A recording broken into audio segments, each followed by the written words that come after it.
Gade yon kaka men.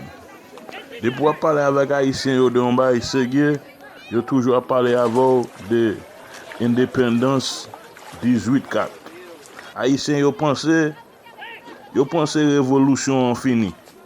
Yo pas comprendre 18-4 c'est commencement yo te.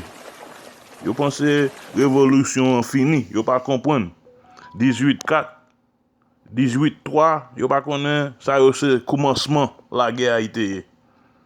Yo pense la guerre a fini. Gade on bail man. Fucked up man. On bail fucked up man. Yo pas comprendre yo toujours non esclave. Yo pas comprendre yo toujours non esclave man. Yo pense la guerre a fini man. Pas comprendre man.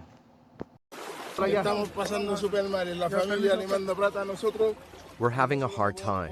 Our family sends us money, but we can't eat. We have children, but don't have diapers.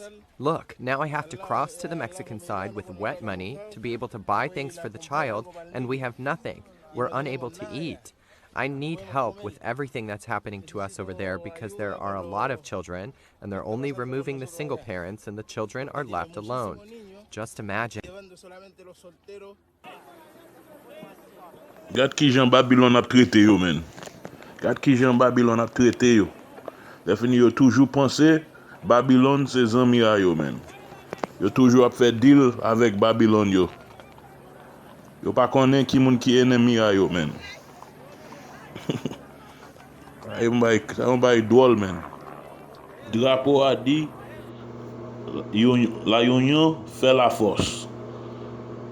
So yo pas comprendre si yo pas mettre tête ensemble pour yo ranger pays a yo. Diaspora mettre tête ensemble avec haïtien l'autre bois. Si yo pas connaître si yo mettre tête ensemble, c'est celle là ça, bah ça peut stop.